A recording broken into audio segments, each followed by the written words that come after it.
I tracked every single dollar I spent for 5 years. Every coffee, every rent payment, every random Amazon purchase at 1 a.m. And what I discovered shocked me, not because I was reckless, but because I was doing everything my parents told me was right and still falling behind.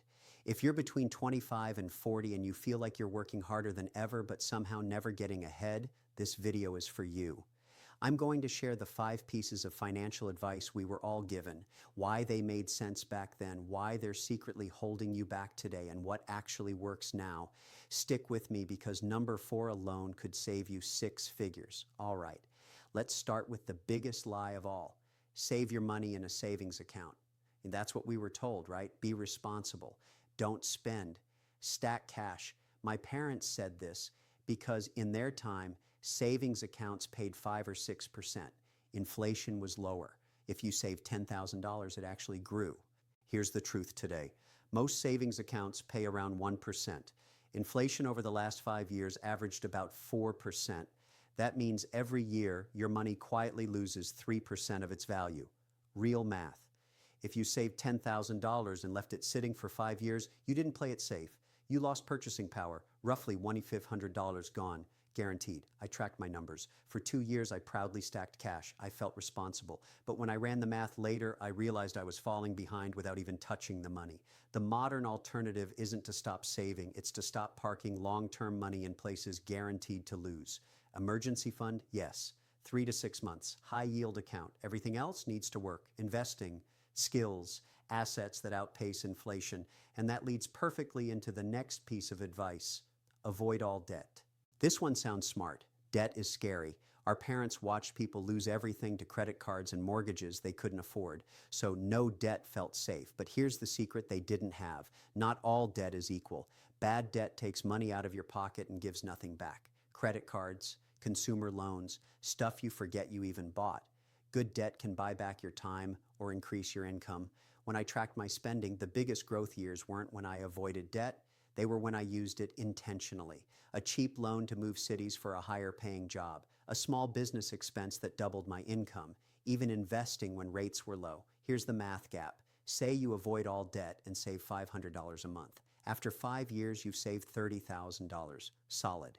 Now imagine you take a $10,000 loan at 5% to increase your income by $1,000 a month.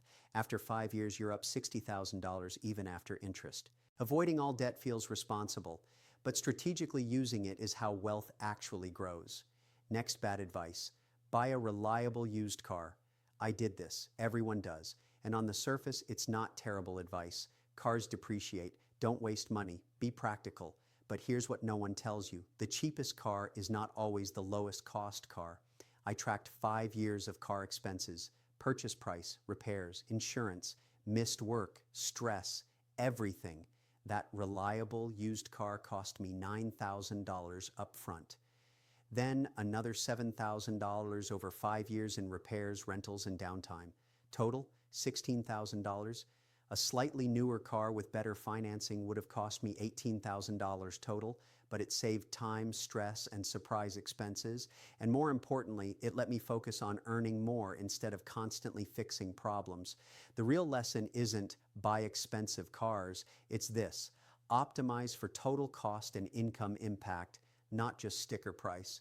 Sometimes paying more upfront is cheaper long term. Now this one's going to make people uncomfortable. Get a college degree no matter what. Our parents meant well.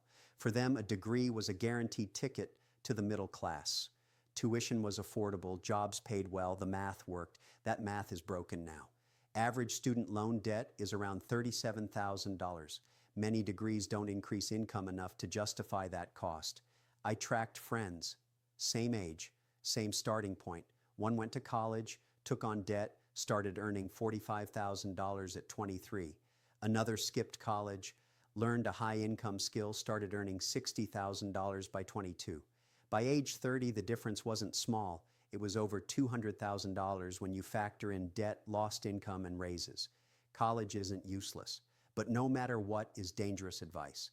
The modern alternative is ROI, return on investment. What does this path cost? What does it realistically pay, and how fast? Sometimes the answer is college. Sometimes it's certifications. Sometimes it's sales, tech, trades, or starting something small on the side. Blindly following the old path is how people end up educated and broke.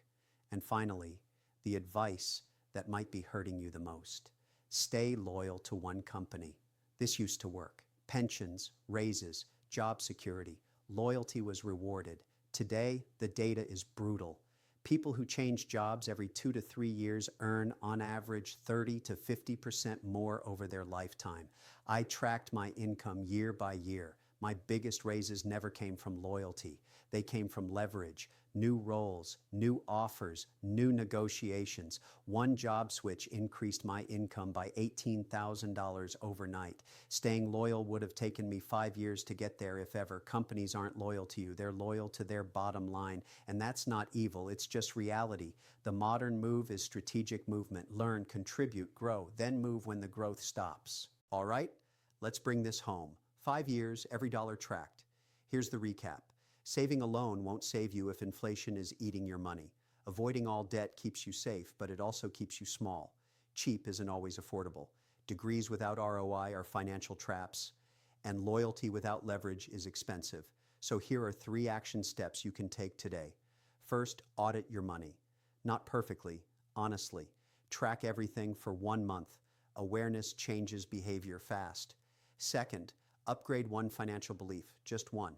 Maybe it's investing, maybe it's negotiating, maybe it's learning a new skill. Third, ask this question before every major decision. Will this make me more money or cost me future options? I'm curious. Which piece of advice hurt you the most? Drop it in the comments. I read them all. If you want more real-world money truths that actually work in today's economy, hit subscribe. This channel is about closing the gap they never warned us about. And in the next video, I'm breaking down the exact spending category that quietly destroys more millennial wealth than rent. Don't miss it.